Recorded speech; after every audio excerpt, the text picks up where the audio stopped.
le premier invité de ce matin, c'est M. Ntale Tchishambo sur ce plateau. Bonjour, M. Ntale. Bonjour. J'ai bien prononcé les noms. C'est Tchishambo. Tchishambo.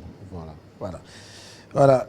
Vous êtes les coordonnateurs de l'ASBL Toyekola. Oui. Toyekola qui signifie après-nous. Voilà. En Kiswahili, c'est Tofunze, c'est ça? Oui. Tujifunze. Tudifunze. Voilà. Tufunze, ça c'est le Kiswahili de... Non. Tufunze, c'est apprendre. Oui. Pour s'apprendre, c'est Tujifunze. Alors, apprendre pour nous-mêmes. Voilà. Qu'est-ce qui vous a poussé? Vous avez d'autres casquettes.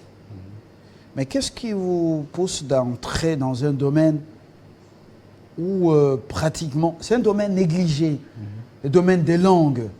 Vous vous battez pour que les langues congolaises récupèrent leur carte d'identité, raflées, ratiboisées par les langues étrangères, l'anglais, le français. On le constate, le chinois et tant d'autres. Qu'est-ce qui vous amène dans ce monde? On sent que c'est du bénévolat. En tant que Congolais, on a le devoir de conserver notre culture.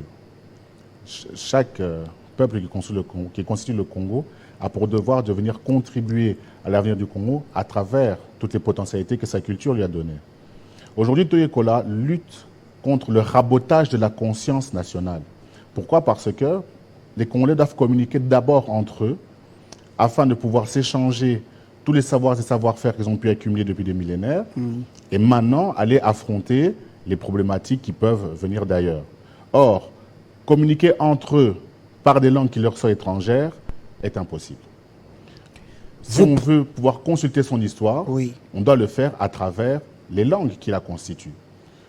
Nous, à Toyekola, on a abordé les langues une par une. Étant à Kinshasa, c'était beaucoup plus pertinent d'aller dans le lingala parce que c'est la langue congolaise la plus parlée à Kinshasa. Et nous, on a aussi pris le lingala parce que le lingala, c'est la langue de l'unité nationale. Il faut bien se rendre compte que... La langue de l'unité nationale. Bien sûr. C'est la langue qui a aussi libéré le pays. Vers la fin des années 50, quand on va vers la libération, donc vers le moment où on commence à chasser les envahisseurs belges, c'est à travers les chansons en lingala qu'on le fait. Table ronde, indépendance, tcha-tcha, etc., etc. Donc cette langue-là a accompagné notre révolution, a accompagné notre libération, et c'est pour ces deux symboliques, donc c'est-à-dire la langue la plus parlée à Kinshasa et la langue de l'unité nationale, que Toyekola s'est penché sur cette langue. Qui est parlée au sein de l'armée, au sein de la police, et même dans beaucoup de communautés religieuses. Bien sûr. Aujourd'hui, le lingala, si vous voyagez dans le pays, c'est la langue qui, même si elle n'est pas dans son espace naturel, est la plus entendue. Bon, par exemple, même si vous partez à Lubumbashi aujourd'hui, j'ai été surpris de trouver beaucoup de lingalophones à Lubumbashi. C'est un travail qui a vraiment été raffermi, par les grands orateurs de ce pays, on peut prendre les Mobutu, etc., etc. Deuxièmement, par la musique. La musique, surtout, le support incontestable et incontesté. Voilà. La musique l'a fait pendant plus d'un demi-siècle aujourd'hui. Elle n'a fait que ça, dire aux Congolais qu'on peut se parler entre nous, qu'on peut communier, qu'on peut faire l'histoire, qu'on peut faire la science, qu'on peut faire l'art à travers le lingala. Et nous, on est venu que consacrer ça. Très bien. Pour aller en dehors du Congo, la musique africaine, congolaise a affecté beaucoup de pays. Et curieusement, vous trouvez des Abidjanais, donc des Ivoiriens, comme autrefois à la présidence, quelqu'un vous demande Boni Namatonge, un Ivoirien qui demande Boni Namatonge, Boni Kamundele. Et ils vous chantent, ils aiment bien le lingala, ils disent, mais quand quelqu'un parle en lingala, c'est comme s'il rappait là. Ils aiment bien le lingala. Ça, c'est grâce à la musique congolaise. Bien sûr.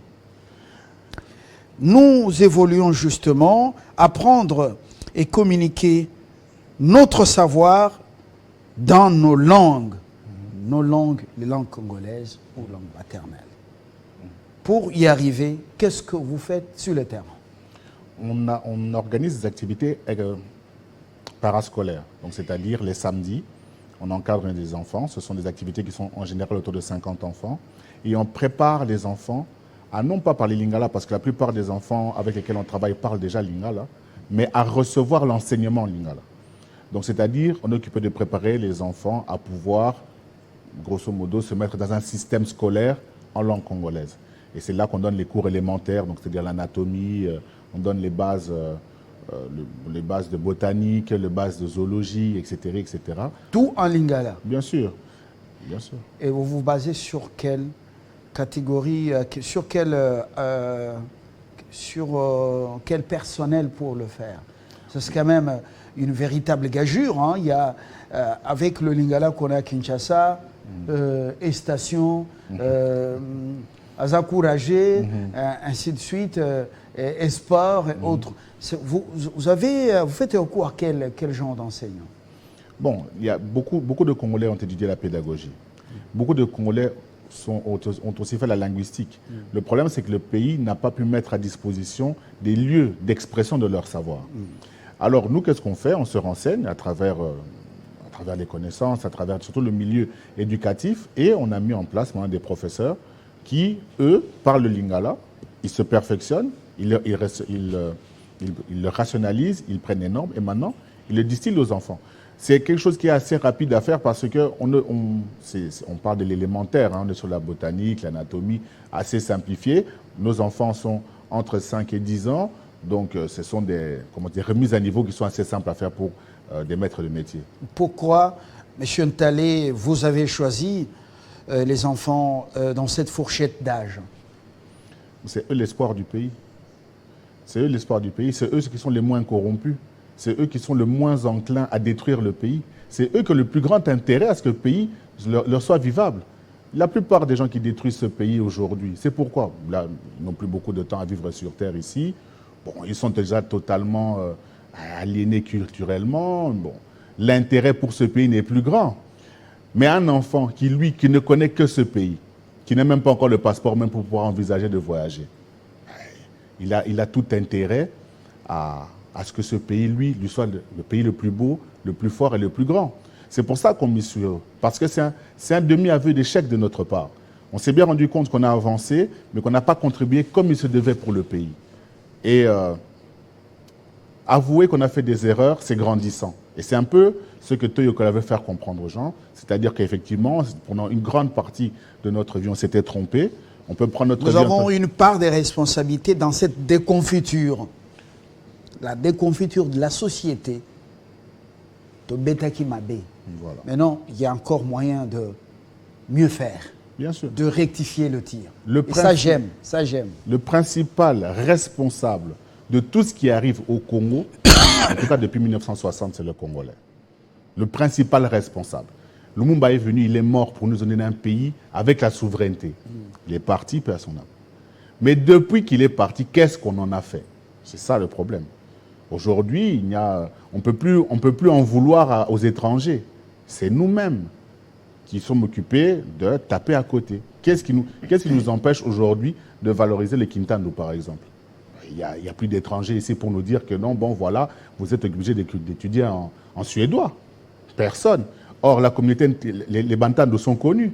Je sais pas moi, les Bavira sont connus. Les Bashi sont connus, les Banande, les Moboa, tout ce qui s'ensuit. Tous ces gens-là, tous ces peuples-là, toutes ces nations-là qui ont constitué le Congo, on est occupé de mettre entre parenthèses leur savoir, leur savoir-faire, leur culture et leur histoire pour aller prendre quelque chose qui est totalement ex nihilo. On vous prend Charlemagne, Napoléon, Roosevelt, tout ça, on vous les met dans les cours d'histoire. Montesquieu, Chamberlain, voilà. Gobineau, qu'on essaye de nous, dont on nous vante les mérites dans des cours bidons. Et pour vides. La plupart, c'était des grands racistes.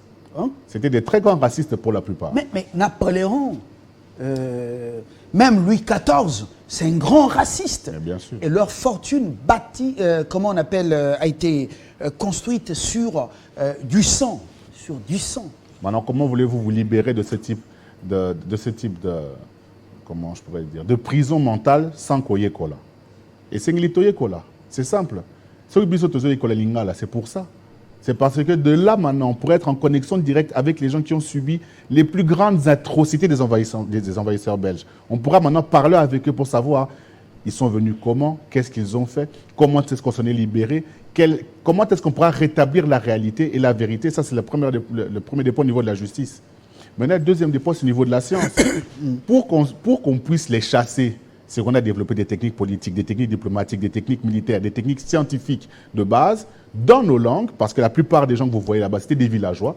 Tous, les Lumumba, les Mobutu, tous les pères d'indépendance sont des villageois. Oui, ils ont pris des sciences. Des villageois. Ils ont pris des sciences qu'on appelle entre guillemets villageoises, et c'est ça qui nous a libérés. Depuis qu'on arrête avec les sciences villageoises, on ne se libère plus. On n'arrive pas. Est-ce qu'on a réussi? Le président Kabila a essayé de chasser la MONUSCO, il n'arrive pas. Le président Tshisekedi aujourd'hui souffre des déboires de la MONUSCO, on n'arrive pas. La MONUSCO, c'est quoi? C'est l'épine dans les pieds, une sorte d'épine dans les pieds. Cette mission de l'ONU, omniprésente chez nous, là, ils ne veulent pas partir. Qui ont commencé d'abord par déranger notre héros national. Hein, ça ne commence pas d'aujourd'hui. C'est-à-dire que pour se libérer de tout ça, de tous ces jougs, il faut qu'on puisse se réapproprier ce que nous sommes. Et le faire sans communiquer de la manière dont nos ancêtres ont pensé est littéralement impossible. On ne peut pas faire ça en faisant de la créolisation ou en se retrouvant dans des schèmes de pensée type Corée du Sud, ça ne marche pas. L'occidentalisation est néfaste. Et c'est nous, pour briser les chaînes de l'occidentalisation, on s'est basé sur un point qui est la communication, qui est nos langues. Mais il y a beaucoup de sciences et des chemins pour le faire. Et on invite tous les Congolais à exploiter toutes les voies et moyens pour justement nous remettre sur le droit chemin. Vous êtes jeune, mais je sens que vous êtes dans une dynamique d'une révolution mentale. Une révolution mentale qui commence par une remise en question. Mais comment y arriver avec une école informelle seulement, par exemple, de manière ponctuelle, enseigner, apprendre à ses enfants des sciences en nos langues, alors que vous n'avez pas une école formelle. Les linguistes africanistes, africains, congolais, Mutombuta Mukana, Mbula Moko, Kadima Kamuleta, les Malboum et les autres, avaient déjà pensé à ce qu'on appelle, en faisant accepter les 4 zones linguistiques, ils avaient déjà pensé à ce qu'on appelle l'enseignement de et en langue nationale. Mais ce n'est pas aller loin. Professeur Machakou Mamba, à son temps ministre de l'ESU, avait déjà aussi pensé à cette affaire, l'enseignement de et en langue nationale, l'enseignement de toutes les sciences, des lettres, du droit, mais dans nos propres langues. Mais ça n'a pas... ça a été étouffé dans l'œuf. Comment vous allez y arriver avec une école informelle, Toyekola, ASBL, qui n'a pas de structure, d'infrastructure propre et assez de moyens pour le faire? Okay. Bon, justement, d'abord, il faut respecter les moyens qui sont à votre disposition. Hein. Donc, c'est pour ça qu'on a commencé par, justement, une ASBL et puis par des activités parascolaires. Aujourd'hui, on fait des activités parascolaires dans nos propres locaux. Demain, nous, ce qu'on voudrait faire, justement, c'est commencer à préparer, à faire des programmes qu'on va présenter aux écoles privées comme publiques pour qu'on puisse commencer à préparer les enfants à recevoir l'enseignement en langue congolaise. Et puis, à la fin, c'est une fois qu'on aura fait cette démonstration-là, aller maintenant vers le gouvernement pour dire que regardez, on est parti, regardez, on est arrivé. Maintenant, c'est au pouvoir public de commencer à asseoir cette réalité-là. Le gros de la problématique, qu'est-ce que nous ne croyons pas? On ne croit pas que dans la théorie, toutes les personnes que vous avez citées ont fait des théories très bien assises pour donner l'enseignement en langue congolaise. Mais ils ont été bloqués par le pouvoir public qui n'a pas pu mettre la machine en route. Nous avons fait le chemin inverse. On commence par mettre la machine en route. Parce que les dirigeants, à l'époque, avaient peur de quitter, par exemple, la France-Afrique, parce que quand vous essayez, on va vous créer une rébellion qui viendra vous chasser du pouvoir. En plus de la peur, ils aimaient ça. Il ne faut pas oublier, il y a on est dirigé par des évolués. C'est-à-dire qu'au plus il ressemble au blanc, au mieux il est. La personne qui vous a amené le recours d'authenticité, c'est Mobutu. Bon.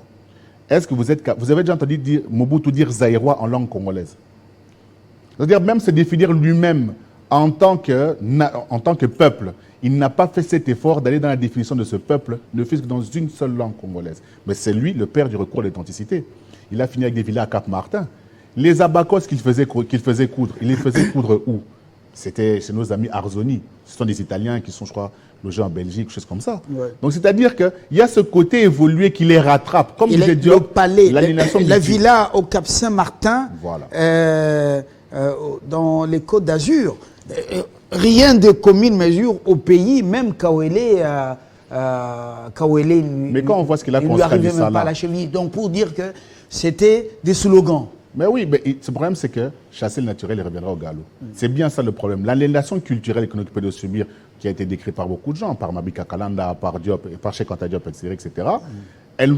Ils ont été prudents pour nous dire que ne croyez pas que juste le fait de dire ou de créer votre tigritude va vous désaliéner. Non, il va falloir l'appliquer, ça prendra du temps, c'est difficile, et peut-être même que vous pouvez mourir sans totalement vous en extirper. Mais nous, à Toye Kola, qu'est-ce qu'on s'est dit? Si on va chercher le plus tôt possible dans l'enfant, on cherche à les désaliéner, à enlever toutes ces cultures extra qui sont nocives, on espère avoir des Congolais qui pourront de plus en plus répondre à nos besoins. Vous nous ramenez à Paris, au quartier latin, qui recevait de jeunes noirs étudiants à la Sorbonne. Mais regardez eux-mêmes, au-delà de leur chant, de leurs poèmes, leur vie pratique, c'était le contraste. Sédar Senghor s'est marié à une Française. Aimé Césaire, il a fini sa vie seul, mais vous savez qu'il s'était marié à une métisse qu'il avait trompée, qui était partie, et puis il est resté sans femme jusqu'à la fin de sa vie. Regardez, tout ce chantre de la négritude ne vivait pas cette négritude. Je vous donne raison. Mobutu, père de l'authenticité zaïroise, n'a pas vécu, au-delà de Abacoste et autres, n'a pas vécu ça. Effectivement. Après ça, je suis très critique envers Mobutu, mais il faut quand même dire qu'il a jeté des bons jalons. Même les pères de la négritude, mais tout ce qui s'ensuit, ils ont donné ce qu'ils pouvaient. À nous maintenant de faire mieux. C'est ça le principe de l'enfant. C'est-à-dire que le père te donne tout ce qu'il a, à toi de prendre et de sublimer. Il faut être conscient, il faut être critique, savoir qu'effectivement, on s'est arrêté beaucoup trop tôt. Et donc, par conséquent, voici ce qui est à améliorer. C'est là où nous, on veut aller. Ce n'est pas simplement pour essayer de jeter toutes les fautes sur eux et de se dire que nous sommes des anges. Bon, je ne crois pas qu'on a même, moi-même, à titre personnel, j'ai fait mieux que eux, non. Mais j'ai la velléité de faire mieux, ça oui. Alors, le véritable défi dans cette démarche, enseigner, apprendre et communiquer dans nos langues. Mais lorsqu'on veut apprendre les sciences, le droit, dans nos langues, est-ce que ce n'est pas le véritable défi là? Bien sûr. Traduire, lorsqu'on va se mettre à traduire. Bien sûr. Effectivement, mais une fois qu'on connaît nos langues, on va aller simplement aujourd'hui. Si vous connaissez les Chiluba, par exemple, vous allez dire non, comment est-ce qu'on épouse? Comment est-ce qu'on enterre? Bon, comment est-ce qu'en cas de conflit, on gère? Mais c'est ça le droit, non? Mais on ne peut pas comprendre ces préceptes-là de la manière la plus profonde si on ne parle pas de Chiluba. Et c'est de là maintenant que les Louba vont pouvoir commencer à donner de la contribution réelle au droit congolais. Mais aujourd'hui, on a combien de nations? On a combien de bikolo, comme on dit chez nous? Balouba, Banande, Bashi, je sais pas, Batando. Plus de 450, voilà. Comment on dit? Et c'est en questionnant toutes ces formes de... Tribus, ethnies, je ne sais pas encore. Mais je vous mets l'eau dans la bouche. J'ai travaillé mon mémoire sur l'analyse sémantico-symbolique de ce qu'on appelle dans la société Luba au Kasaï les formules rituelles relatives aux enfants spéciaux. Les enfants spéciaux comme les triplés, les jumeaux, les katuma, les mujinga, les autres, formules relatives, rituels relatifs à ces enfants, à à leur décès, comment on les enterre. Mais j'ai fait ça en français. Il est vrai que le travail a récolté un franc succès, 85% à la Défense, mais et je parlais de l'inculturation telle que c'était prôné par Maloula, qu'il a défendu auprès du Saint-Siège, donc auprès de Jean-Paul... comment on appelle ça? Le pape Jean-Paul II. Mais c'est fait en français. C'est pas fait dans nos langues. Est-ce que vous ne voyez pas qu'à un moment donné, on va être limité? Je ne peux pas même me mettre à traduire ce mémoire en français aujourd'hui. En Chiluba aujourd'hui, par exemple, ou en Lingala? Non, le fait qu'il soit fait en français, ce n'est pas ça le problème. Quand vous avez récolté la plupart de vos informations, est-ce que vous avez récolté en français? Est-ce que Moujingasa mon français? J'ai récolté en Chiluba. Voilà. Donc le problème est le suivant. Aujourd'hui, si nous, on veut parler au reste du monde sur ce que nous n'en est, effectivement, que les Congolais traduisent du Chiluba au chinois, que les Congolais traduisent du Chiluba, je ne sais pas moi, en allemand, ça, ce n'est pas un problème. Le problème, c'est que nous, entre Congolais, d'abord, on se parle en quelle langue? C'est littéralement impossible de comprendre, de maîtriser la problématique des enfants spéciaux que vous avez défendue en thèse. Si vous ne parliez que français, c'est impossible. On ne peut pas être spécialiste du Congo et francophone, ça n'existe pas. Vous allez faire comment? Vous allez vraiment un Boujimaï? Oui, bonjour monsieur, oui, je voudrais savoir, mais ça ne va pas marcher. À qui vous avez posé ces questions-là? Si vous devez aller dans l'authenticité de l'information, oui, il y a beaucoup aujourd'hui de Kassaïens, de Luba qui parlent français, donc qui pourront faire cette traduction-là pour vous, des concepts en Chiluba vers le français. Mais on est bien conscient aussi d'une chose, au fur et à mesure qu'on veut se rapprocher de l'authenticité de la source, le français va commencer à disparaître, pour finir même par être annihilé. Et vous allez vous retrouver dans un milieu où on ne parle que Chiluba. Et c'est là qu'il y a le plus de vérité. Et si les Congolais ne sont pas capables d'aller puiser là-dedans, c'est qu'ils vont puiser dans des semi-vérités. Et c'est justement le fait que vos parents vous êtes dotés de ce Chiluba-là qui vous a permis de faire 85% de cette thèse. Si vous étiez, je ne sais pas moi, franco-belge, ça n'aurait pas marché. Allons même plus loin. Maintenant, vous parlez Chiluba. Mais le Chiluba, c'est le parler, mais c'est aussi l'écrit. Oui. Et c'est ça maintenant qui manque. C'est-à-dire être capable de figer les sons sur du papier à travers l'écrit. Une fois que vous avez cette donne-là, c'est maintenant là que la littérature Luba réelle va exister, que la littérature congolaise va exister à travers les Baluba. Parce qu'aujourd'hui, ce qu'on a là, c'est une littérature exotique française. Donc il y a des Congolais qui écrivent en français. Mais la littérature congolaise en tant que telle, elle n'existe pas encore. Monsieur Ntale, vous êtes très intéressant. Je vous garde encore pour quelques minutes. L'actualité chez nous s'impose. Nous prenons la dernière livraison de la Minute Info. Christian Kalonji-Kaloubi, rebonjour. Rebonjour Fabien, bienvenue à tous, madame, messieurs.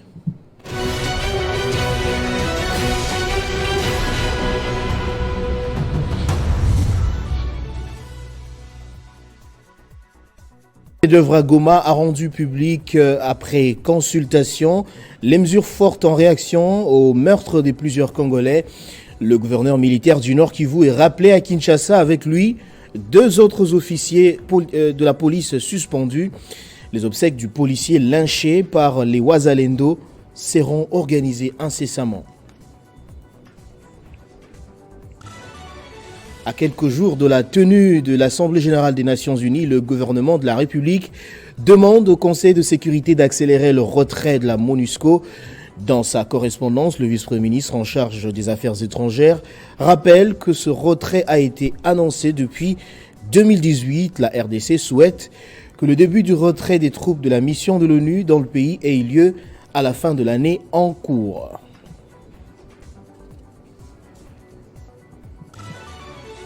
Le commissaire européen à la justice Didier Reynders a débuté ses activités avec notamment des échanges avec les autorités congolaises. Il a rencontré le président de la Cour constitutionnelle. Au menu, la réforme de la justice ainsi que les élections en République démocratique du Congo.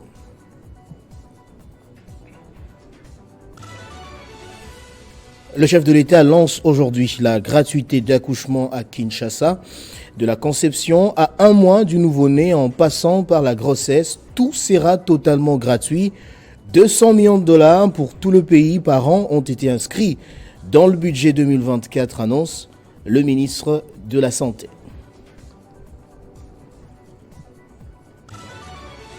Et puis le président zimbabwéen Emmerson Mnangagwa a été investi pour un second mandat au sein du principal stade de la capitale Harare. Le crocodile, comme il est surnommé, qui s'apprête à fêter ses 81 ans, a été proclamé vainqueur de la présidentielle par la commission électorale. Le premier sommet africain sur le climat a ouvert ses portes à Nairobi. Les travaux se poursuivent ce mardi. Les chefs d'État veulent faire du continent une puissance émergente en matière des énergies renouvelables et appeler à une aide financière internationale. Ce titre vous sera donc développé dans la grande édition de 13h. Entre-temps, l'actualité reste en continu sur votre chaîne. Mesdames, Messieurs. Retrouvez toute l'actualité en continu sur www.tele50.cd.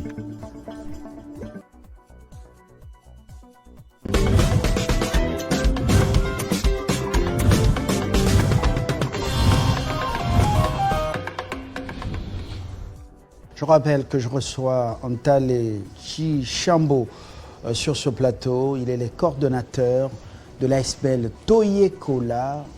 Oui, apprendre et communiquer dans nos langues, c'est une promotion de nos langues, une façon de récupérer les cartes ou la carte d'identité ratiboisée en nos langues par les langues étrangères, les langues des colonisateurs, les langues des alligators. Je ne parle pas du crocodile qui a prêté serment pour un autre mandat au Zimbabwe. Je parle des alligators qui ont fait plus de mal à l'Afrique. Alors, je vous disais que vous êtes très intéressant pour moi. Merci. Parce que j'y pense souvent. Nous réfléchissons dans les langues étrangères. Et pourtant, dans les cas les plus intimes et les plus secrets, quand nous voulons pleurer, nous ne pleurons pas dans les langues étrangères. Vous êtes d'accord avec moi? Bien sûr. Oui. Les cris que nous jetons, c'est toujours dans nos langues. Alors, mais l'apprentissage même des langues, ça pose un problème. Le complexe qui a été inculqué en nous. Vous avez cité Mabika Kalanda. Est-ce que vous y pensez? Toyekola. Bien sûr. On y pense. On fait tout justement. C'est pour ça qu'on va le plus tôt dans l'enfance de l'enfant. Justement pour qu'il ait accumulé le moins de complexes possible. Mais nous, ce qu'on a remarqué en travaillant avec ces enfants, c'est qu'au-delà de décomplexer l'enfant, on a décomplexé beaucoup de parents. C'était stupéfiant. Il y a beaucoup de parents qui sont venus nous voir, qui ont dit non, donc on peut faire la science aussi dans nos langues. Il y a des mamans qui ont eu de l'espoir pour leurs enfants. Ils disent non, le bara français malamuti. Mais na maramune bozo laksaba na biso a kokipe kozala pe docteur kaka na koloba lingala. Oui, pourquoi pas. Mais batu babi ki saka biso, abamoko na biso, ce sont des docteurs en français aujourd'hui, banganga kala.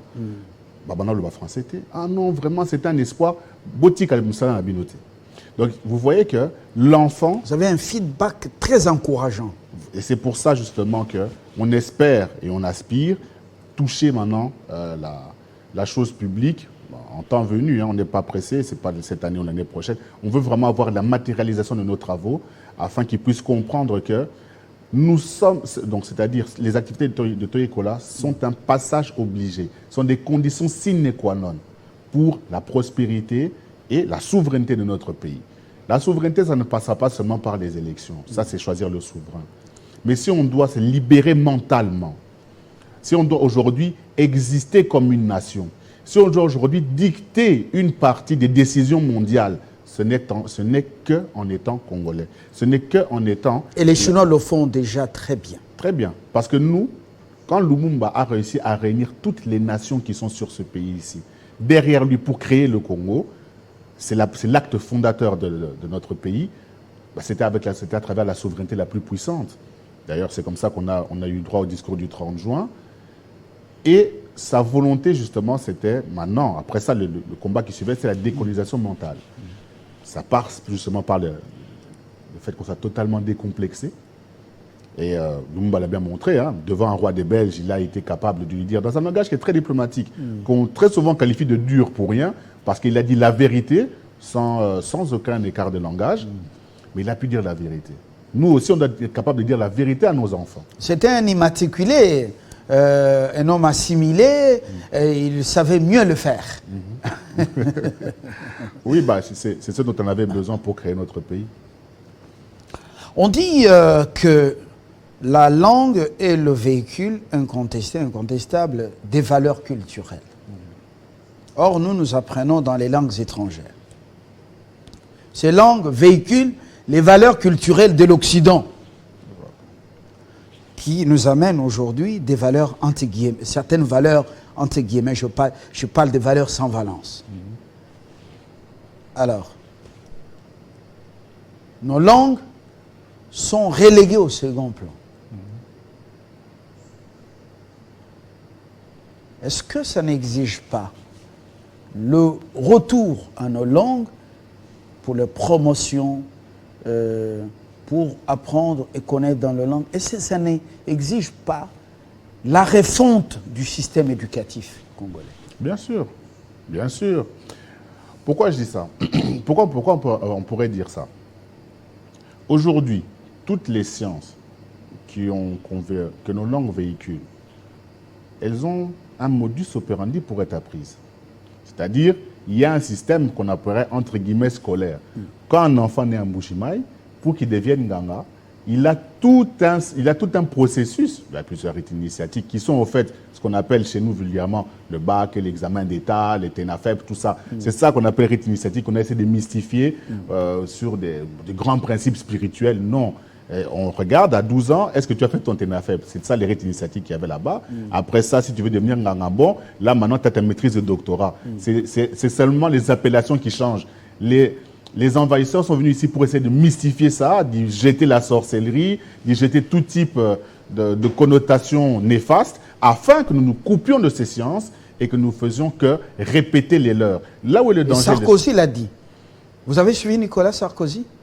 Bon, plusieurs fois. Il avait dit quoi? Oui, mais si j'ai la chance d'être en symbiose, en harmonie avec le réalisateur Jocelyn Tomba, il pourra nous balancer. Vous pouvez continuer.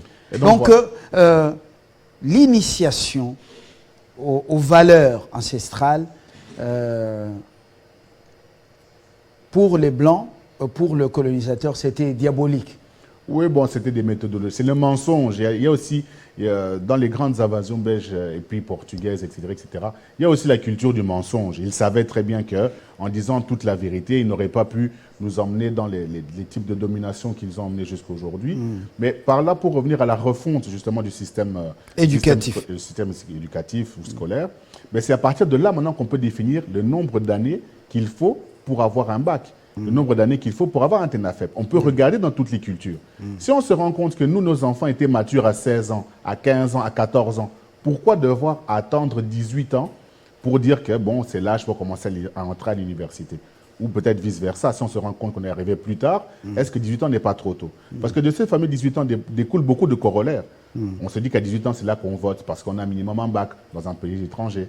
Bon, aujourd'hui, est-ce que nous, pour contribuer à la vie politique du pays, on doit le faire à 18 ans, à 19, à 30, à 14. Ce n'est qu'en interrogeant notre culture constamment, notre culture qui est composée de plusieurs cultures, qu'on pourra maintenant faire de ce somme toute-là le bien nécessaire pour l'épanouissement du pays. Alors, le réalisateur Jocelyn a déjà reçu cette vidéo. C'est pour dire que vous êtes sur la très bonne voie. Sarkozy... qui au début disait qu'on n'était pas entré dans... que l'homme africain n'était pas entré dans l'histoire. Je crois qu'il a revu ce qu'il avait déclaré. Alors, la jeunesse, c'est le fer de lance de toute une société. À l'heure des TIC, télécommunications, comment on appelle ça ? NTIC, aux nouvelles techniques de l'information, la communication. Le monde qui devient un village entre nos mains. Est-ce que c'est possible? Encore, le retour à nos valeurs, c'est encore possible le retour à nos langues pures qui communiquent et la science et le savoir.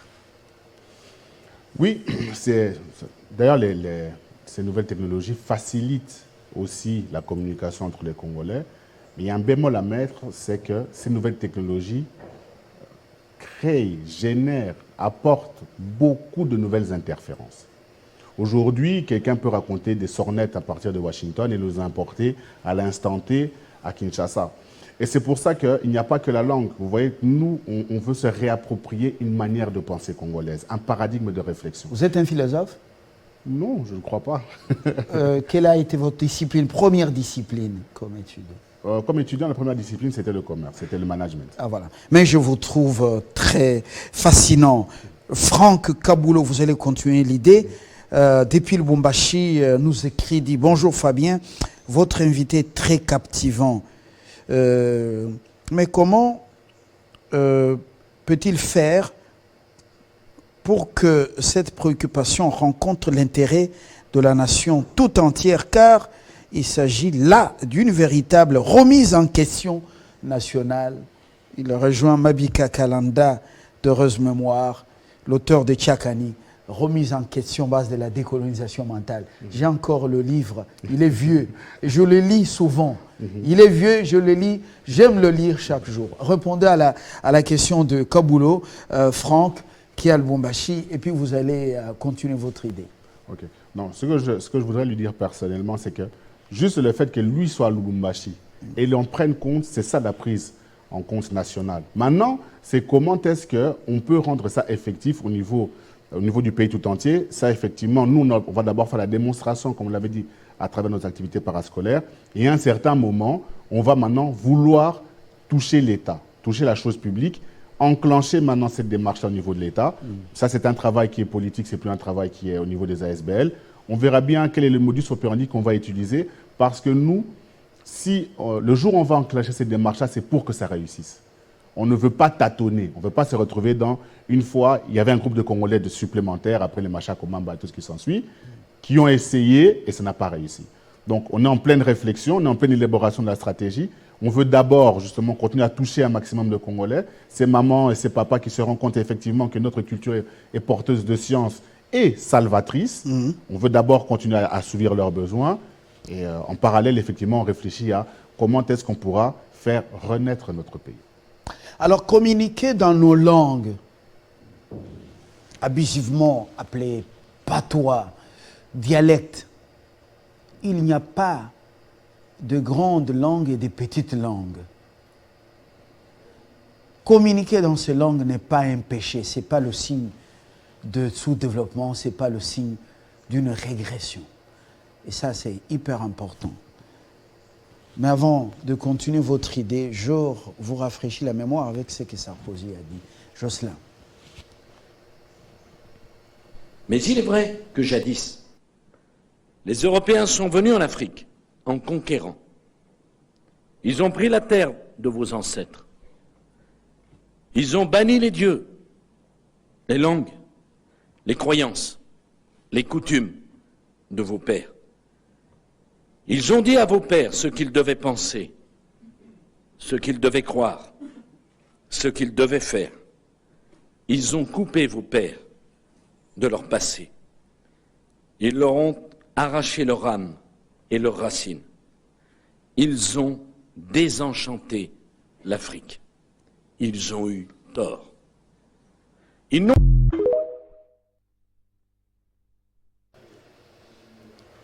Un petit commentaire. Oh non, c'est l'aveu d'un fils de criminel. Il aura sûrement des circonstances atténuantes devant notre justice. Mais tout ce qu'il a dit, effectivement, c'est vrai. Voilà, c'est tout ce qu'on peut dire. On risque d'oublier tout ce qu'il a fait en Libye. On risque d'oublier tout ce qu'il avait dit un jour au Sénégal devant les étudiants. On risque d'oublier ça par cet aveu. À cause de cet aveu. Devant la justice, les circonstances atténuantes, ça n'absout pas le crime. Il aura peut-être une remise de peine, mais le crime ne sera pas absous. Très bien. Nous avons autant de cultures nous avons autant de langues. Les linguistes africanistes africains congolais en avaient sélectionné 4 zones linguistiques que abusivement, à part les Baluba, à part les Bakongo, les restes, ce sont des zones linguistiques qu'abusivement on appelle Bangala ou Baswahili. Je ferme la parenthèse. 4. Comment, dans une mosaïque des cultures, mosaïque de langues. Ah, c'est notre réalisateur très inspiré qui nous présente la carte linguistique du Congo, Kinshasa, avec les 4 zones linguistiques et les... voyez, c'est gigantesque. Comment on va y arriver dans une pluralité, dans un pluralisme linguistique, s'abreuvant à la seule source scientifique et des lettres? Comment ça va se passer? L'importance maintenant de la reconsidération de nos cultures, elle se trouve au niveau de cette problématique-là. C'est-à-dire que les quatre zones linguistiques-là, c'est un legs des invasions belges. Ça n'a aucune importance, ça n'a même aucune valeur. Prenez le cas des Bashi, par exemple, qui est ma tribu. Chez nous, le Swahili était très mal accueilli parce que le Swahili était la langue des esclavagistes, soit musulmans, soit des gens qui viennent de la Tanzanie. Voilà. Donc, en fait, ces langues-là n'ont pas été accueillies. Alors, je ne comprends pas comment est-ce que cette langue-là va devenir un facteur d'identité pour nous. Donc, ça a été une erreur commise par les linguistes, apparemment peut-être soutenus par l'extérieur. On a mimé simplement, les 4 zones linguistiques, c'est les legs des Belges. On a seulement mimé, on a continué avec ça sans remettre ça en question. Maintenant, pour répondre à la question, c'est ceci.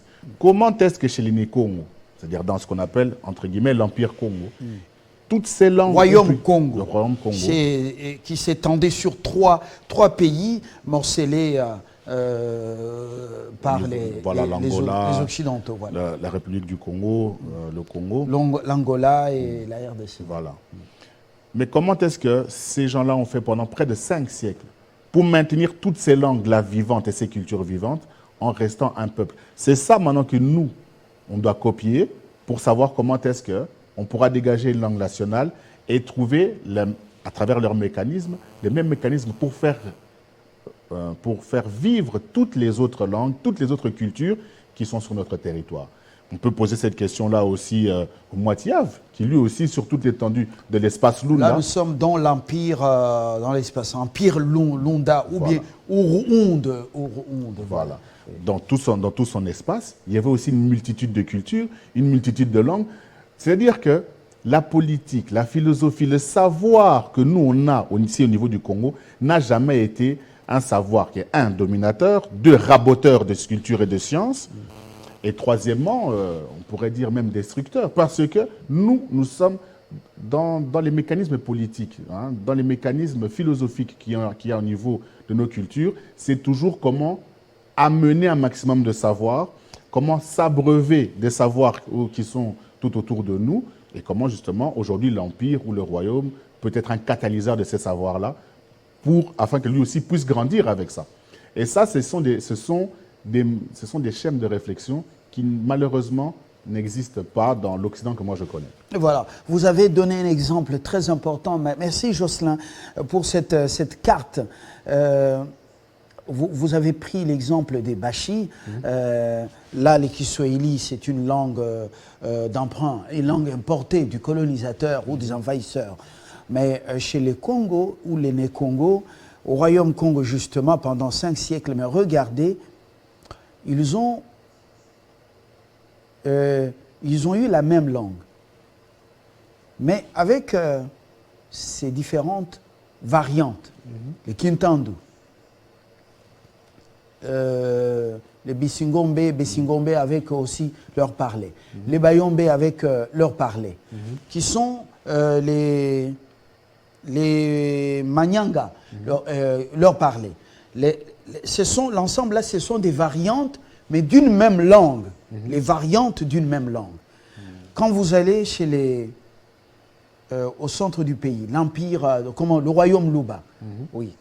Dans le royaume Luba, quand vous allez chez les Kanyok, quand quelqu'un parle les Kanyok, une langue sans voyelle finale, et quand quelqu'un parle les rondes, vous sentez que c'est pratiquement la même langue, mais avec beaucoup d'allophones, d'allophones Luba. Quand quelqu'un parle les Kanyok, et quand quelqu'un parle Chuluba, ils s'entendent. Par exemple, en Chuluba, Bata Tuniba Mamu, vous comprenez, vous intéressez à la langue Chuluba, Bata Tuniba Mamu Nyoye Noai, pour dire papa et maman, bonjour. Alors chez les Kanyok, on dira Batat, Bamam, Noafoikak, Noafoikak, Noafoikak. Vous voyez un peu? Vous sentez que... Qui n'est pas l'espace Luba, on dira Batata, Bamama, Mbotenabino. Mbotenabino. Là, c'est les Kanyok. Là, ça, c'est les... Bon, c'est en lingala, quoi. Voilà, vous voyez. Donc, quand vous allez chez les Bassongé, quand Moussongé parle, quand Moulouba parle, vous sentez que c'est pratiquement la même langue, mais avec différentes intonations. En français, on dira les accents. Les accents. Voilà. Donc, c'est pour dire que nous avons une richesse que nous avons négligée. Je quitte cette affaire des linguistes qui nous ont présenté 4 zones linguistiques. Okay. Je quitte ça parce que vous venez de m'essouffler quelque chose. Mais est-ce que c'est aussi un facteur de l'unité? Est-ce que ça peut constituer un facteur de l'unité? Bien sûr. Pourquoi est-ce que... Et c'est pour ça qu'on revient toujours sur la manière dont on voit les choses, ou la manière dont on devrait voir les choses en tant que Congolais. On nous inspire là avec différentes cartes. Oui, voilà. Oui, il est fort en tout cas, le réalisateur. Il est fort. Oui. Si vous essayez de compter par exemple, c'est là que vous vous rendrez compte que l'unité culturelle ou l'unité linguistique du pays, elle dépasse ces zones linguistiques. Si vous essayez de compter par exemple en Chiluba, on peut compter de 1 à 5 en Chiluba. Oui. Allez-y. Oui. Ou moi. Oui. Moko. Ibidi. Mibale. Isatu. Misatu. Donc, c'est même pas... Moi, là, je prononçais en français. C'est pas Ibidi. Non, Ibidi. Ok. Mibale. Isatu. Misato. Inai. Mine. Itanu. Mitanu. On peut reprendre maintenant. Ou moi. Moya. Ibidi. Mbili. Isatu. Tatu. Inai. Ine. Itanu. Tano. Vous voyez maintenant que l'unité linguistique que les envahisseurs ont essayé de nous mettre en quatre zones linguistiques est fausse. On a une seule langue linguistique qui est la zone du Congo. Nos langues se ressemblent partout. Parce que là, on a fait l'exercice en Lingala, en Swahili et en Chiluba. Bon, il n'y a que la zone des Congo. Comme par exemple, je ne maîtrise pas très bien le Kikongo, mais je sais que ça, c'est Mosi. Bon, bref. Ouais, on a donc, il y a le Mukongo est en train de dormir. Il est en train de dormir là, le cameraman. Ben, bon, bref, il pouvait nous aider. Si on comptait en Kikongo, on allait bien se rendre compte que les fameuses 4 zones linguistiques de ces pays n'existent pas. On n'a qu'une seule zone linguistique qui est celle de notre pays. Aujourd'hui, prendre une seule des langues du pays et l'en faire la langue de l'unité nationale serait très facile à apprendre pour les autres. Et même pour appeler ma thèse, je vais encore aller plus loin. Vous remarquerez que les Congolais, au plus ils vivent entre eux, ils ne sont jamais monolinguistes. Ils sont toujours polyglottes. Pourquoi? Parce qu'apprendre une autre langue congolaise est très facile. Vous voyez un Chiluba qui débarque à Lubumbashi, enfin un Muluba qui débarque à Lubumbashi, il apprend très facilement le Swahili parce qu'il y a beaucoup de ressemblances. Oui, les diviseurs et les divisionnistes ont sémé ces gènes de la haine et des divisions en nous. Regardez le royaume Luba, qui s'étend sur le Grand Kasaï, le Grand Katanga, une partie de l'Angola, sur la Tanzanie aussi, et jusqu'à une partie de la Zambie. Ça, c'est le royaume Luba. Et c'est un royaume organisé. Le roi sur la cour, avec des capitaines, donc des notables, avec des griots, et tout, avec un marché, avec une démocratie. Avec une démocratie aussi. Parce que le roi était là, mais il y avait aussi, après le roi, ils avaient un premier ministre. Ils étaient organisés. Et le pouvoir du premier ministre était rotatif. Mais regardez ce qu'ils vont faire.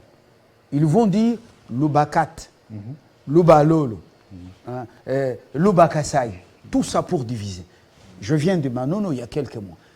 Manono, quand vous êtes à Manono, les gens de Manono et Loubadola parlent. Quand ils parlent, rien, ils ne peuvent même pas vous critiquer. Un a voulu me critiquer, je lui ai dit, vous êtes le fils de l'autre mère. Il s'est tenu la tête. Je lui ai dit tout ce qu'il venait de me dire en Loubakat. Il s'est tenu la tête. Alors, pour vous dire que maintenant, moi, je m'accroche à ce que vous venez de dire. Vous n'êtes pas linguiste, mais vous venez de sortir une théorie, c'est que nous n'avons qu'une seule zone linguistique, c'est la zone linguistique congolaise. Voilà. Bravo. Merci. Voilà. Merci. Pour revenir par exemple sur la problématique du royaume Luba, aujourd'hui, quand on a eu des ancêtres qui ont pu gérer des espaces, parce que le royaume Luba décrit tel que vous l'avez décrit là, je ne sais pas, c'est la Belgique multipliée par 100. Comment est-ce que nous, pour maintenant gérer ce Congo-là, on doit prendre la manière dont on fait la démocratie à Bruxelles ou à Paris, pour gérer, qui eux n'ont jamais géré des espaces aussi grands que le nôtre. Or, il y a des ancêtres qui sont ici, qui ont su, eux, organiser justement la vie de tous ces Congolais-là, sur des espaces beaucoup plus grands. Au lieu de copier leur système de gestion à eux, on copie ceux des autres et on tente de le congoliser. Or, la vraie réflexion, et c'est ça qu'on prend à Toyekola, c'est-à-dire qu'on peut regarder ce que nos ancêtres Luba ont fait, et maintenant on l'adapte aux besoins qui nous sont contemporains. Un, on va perpétuer notre culture. Deux, ça sera beaucoup plus adapté à toutes les populations parce que c'est quelque chose qui leur est ancestralement viable et vécu. Et trois, maintenant c'est là où on va réellement venir donner quelque chose à ce que les gens aiment beaucoup appeler la culture mondiale, etc. etc. C'est là où le Congo va maintenant démontrer qui il est. Je reviens à votre thèse. Ça, c'est un échange.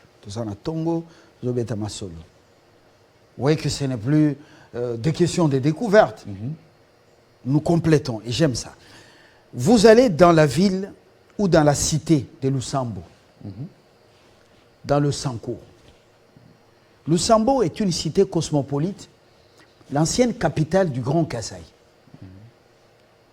Loulouabourg, c'est venu après. Alors,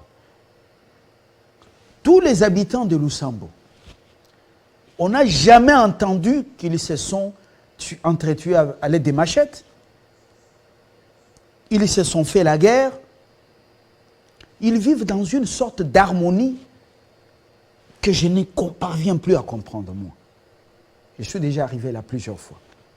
Imaginez-vous, les Congolais à Lusambo, il y a les Bakomputu, les Batetela, il y a les Baluba, il y a les Basongi, il y a les Bakuba. 5. Et tous parlent 5 langues. Ils ont ajouté les Kiswahili, donc comment on appelle, le Lingala et le français. Ça fait 7 langues qu'on parle dans cette cité. Vous pouvez parler en Kuba. La personne vous répond en Kukomputu. J'ai fait un témoignage.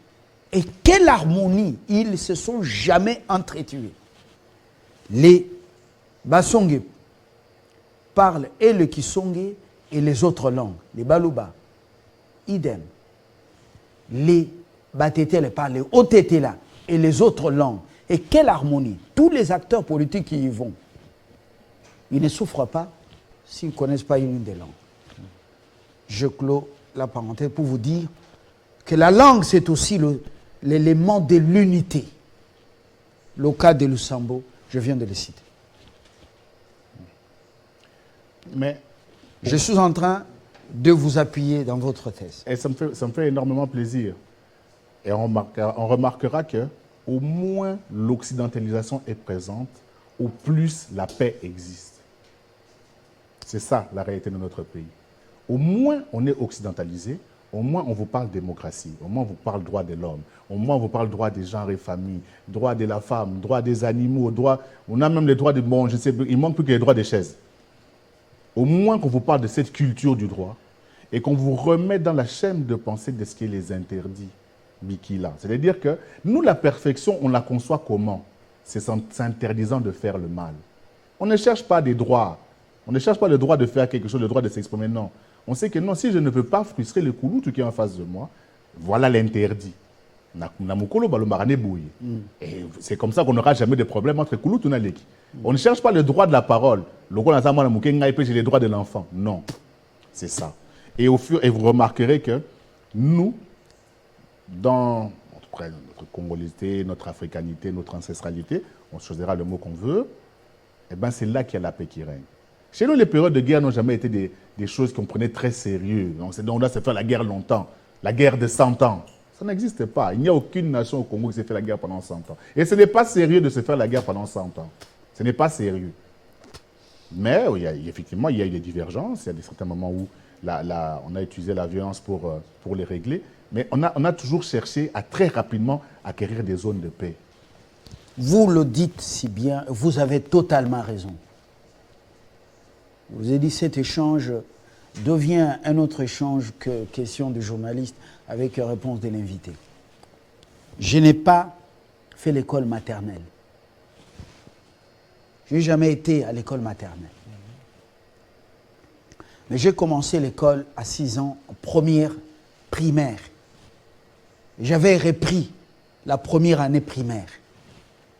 Mon père lui-même enseignant, quelle discipline. Mais j'apprenais en Chiluba.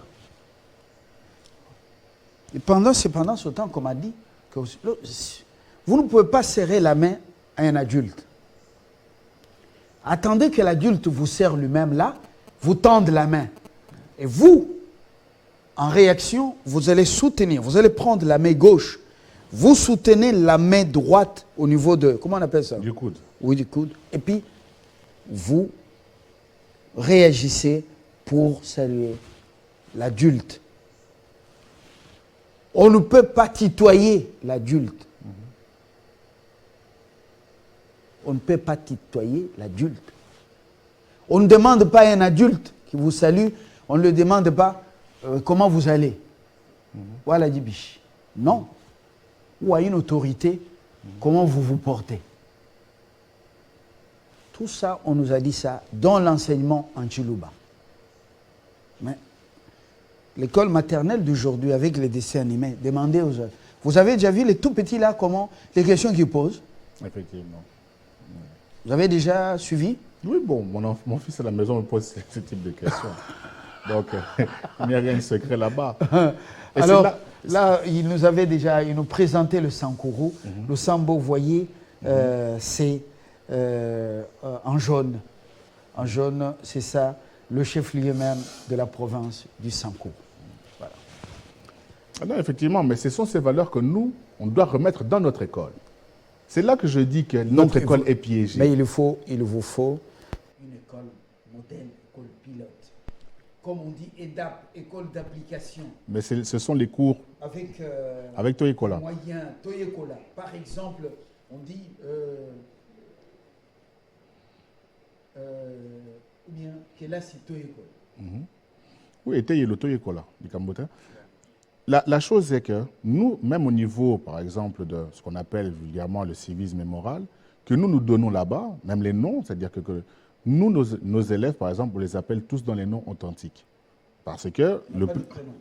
Si, ils ont tous des prénoms, hein, leurs parents leur donnent des prénoms. Mais pour travailler avec nous, vous devez avoir un nom qui réponde à votre culture. Et nous, dans les fiches d'enregistrement Lingala, on appelle ça Kombo Yalokum. Parce qu'il y a Kombo Oyo, Yalokum. Et ça, Kombo Obakum, c'est la caillou. Sozo Betabal na terrain, Bakum, c'est la caillou, na Kombo. C'est ça, Kombo P. Oye, Kum, ça m'appelle Mboko Nayo. Le Kum, Yamboka Nayo, on me m'appelle la Kombo Nayo. Parce que quand tu vois, moi, mon prénom, par exemple, c'est quelque chose que je n'utilise jamais, mais mon prénom, c'est Lionel. Si j'arrive, je fais quelque chose de génial à Washington ou à Beijing ou quoi, si on dit que c'est monsieur Lionel, il y a une coupure nette entre moi, en tant que personne, et la culture congolaise. On va croire que c'est Messi. Voilà, je peux devenir argentin, je peux devenir, je sais pas, italien, parce que voilà, bref, je deviens européen. Mais quand on dit seulement Tale, les recherches commencent. Tale, ça signifie quoi? Lion. C'est Amashi. Oui, Amashi, ça veut dire lion. Donc, les recherches, même pour l'étranger, commencent. Oui. Qu'est-ce que cela veut dire? Oui. Ça vient d'où? Et, voilà. Et qui est-il? Voilà. Et on ne peut tomber que sur le Congo. Oui, mais comment... je reviens à ma préoccupation. Est-ce que c'est possible d'avoir une école pilote, école modèle? Je crois que la prochaine étape, donc on commence à voir par les activités parascolaires que l'on tient au niveau de nos locaux.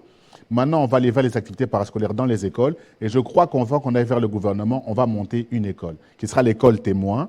Et c'est de là maintenant qu'on va bouger les murs, où on deviendra intraitable sur la question de la remise en forme de toutes les langues du pays dans notre système scolaire. Donc, je voudrais même que ce soit une école rebelle, qui ne s'inscrit pas dans la logique de l'épesté ici, avec des réformes bidons, des réformes de bureau au 7e, 8e. Pourquoi on doit appeler la première année cycle d'orientation et la deuxième, on doit appeler ça 7e, 8e? Qu'est-ce que ça a changé? Au lieu de changer KBA, et c'est lui qui donne d'améliorer les conditions de travail de l'enseignant, on est dans des réformes des bureaux. Alors cette école, si elle va fonctionner, mais ça sera combien d'années pour le cycle? Et puis les conditions, par exemple, pour y être. Bon, ça, on n'est pas encore là. Dès qu'on sera prêt, en tout cas, on fait le travail le plus scientifique possible. Une fois que ça sera prêt, on fera la présentation. Pour l'instant, on est encore à l'étude de ce projet. Très bien. Est-ce que vous avez besoin d'un clin d'œil de l'État? Qu'on nous laisse d'abord travailler. Nous, si on a quelque chose qu'on pourrait demander à l'État, c'est d'abord qu'on commence par reconnaître nos statuts. Parce qu'on a une problématique, on a déposé nos statuts, et malheureusement pour nous, on a refusé de les notarier parce qu'ils étaient en lingala. Pourquoi? Parce qu'ils étaient en lingala, parce qu'ils sont dans une langue congolaise. Qui a refusé de notarier? Bon, là, on est parti déposer, hein. Donc on a refusé de notarier. Donc il faut que ce soit fait en français. Aujourd'hui, nous sommes... Quelle aliénation! C'est terrible. Je me demande pour quelqu'un qui parle Pelende, là-bas dans les Bandundu, comment est-ce qu'il va faire? Je me demande, vraiment, je pose la question. Ou pour un Moundé, comment est-ce qu'il va faire? Il est incapable de se réunir en association dans sa propre langue, qui est une langue du Congo. On nous l'a interdit, on va se plier parce qu'on doit respecter les lois, on va le traduire en français. Mais on a vraiment été désolé. Si on peut demander quelque chose à l'État, c'est qu'il regarde ça. S'ils veulent commencer par 4 langues, qu'ils prennent même ce qu'on appelle les 4 langues nationales, enfin les 4 langues congolaises qu'on utilise, qu'ils commencent déjà ne fût-ce qu'à laisser les Congolais s'organiser en association dans ces langues-là. Ça sera déjà le premier pas. Talé, c'est pas un lion qui dévore les bébés ou les bibouélés, mais c'est, vous voyez, les lions, quelle que soit la grandeur, la masse de la proie, lui il voit seulement les steaks. Ça j'aime. Alors, Ntale Chi et Chambo, coordonnateur de l'ASBEL, Toyekola, apprenons ou apprendre et à communiquer dans nos langues. La démarche est noble et à saluer. Je suis disposé à vous accompagner. Merci beaucoup. Il s'agira d'enseigner les Tchoulouba, je vais le faire. Nous serons très honorés. J'ai un Tchoulouba assis, stable, comme socle, sans aucun mot en français. Très, très honoré. D'ailleurs, je serai peut-être le premier élève. Voilà. Et je sais pourquoi. Alors, nous avons terminé. Peut-être un message. Que le Congolais croie en lui. Que le Congolais croie en ce qu'il est. Que le Congolais croie en ce que sa mère, son arrière-grand-mère, son arrière-arrière-grand-mère lui a légué. Qu'il soit conscient que ce sont ces ancêtres-là qui lui ont donné le flambeau de vie qui font qu'aujourd'hui, il soit ici, sur cette terre des hommes. Qu'il les honore en perpétuant sa culture, en consommant sa culture et en sublimant sa culture à travers sa culture. Très bien dit. Et c'est le clou de ce 5 ans bonjour, le clou également de l'invité du matin. Avec plaisir, on l'aura également, mais j'adhère. J'y entre pour apporter du mien. C'est très important. Grâce à vous, Jocelyn Toumba à la réalisation à Pomada, à la prise des sons, et puis Bouini, fiston derrière les caméras, Kalonji Kaloubi était à la rédaction avec Rigen Lunga au montage et Christian Sanjola. Mike Tomba a été donc là regardant pour l'antenne. Merci, portez-vous très bien, le tout sous la coordination de Jean-Marie Kassamba et de l'administration. Voilà. Au revoir, à très bientôt.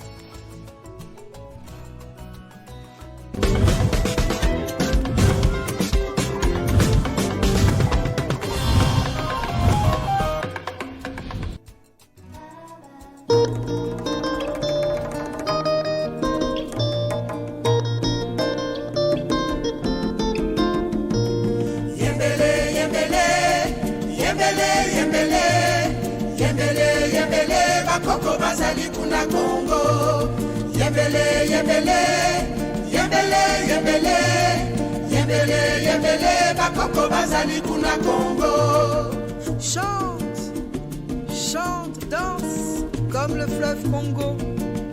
Danse comme le fleuve Congo.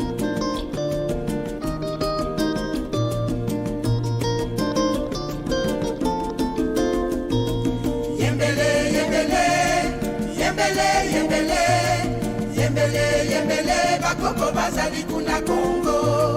Yembele, yembele, yembele, yembele, yembele, yembele, bakoko bazali kuna Congo.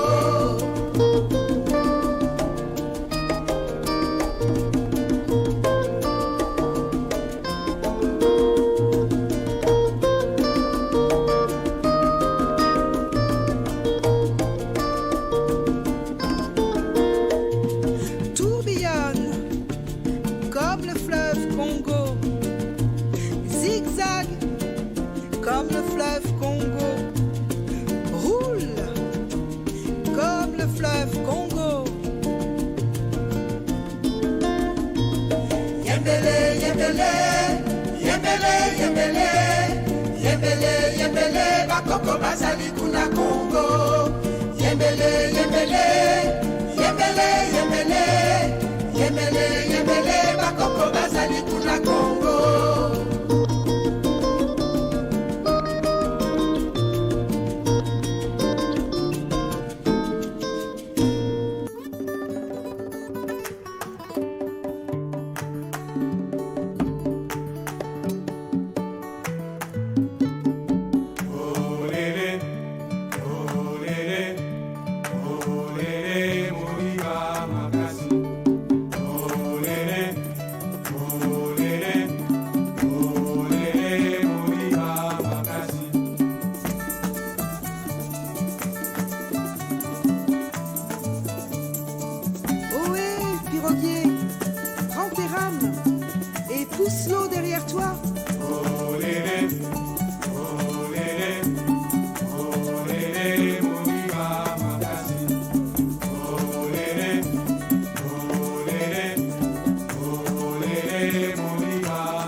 Doucement, doucement, les gentils papas, doucement. Doucement, doucement, doucement, les gentils mamans, doucement. Doucement. Mama, toto analia sana.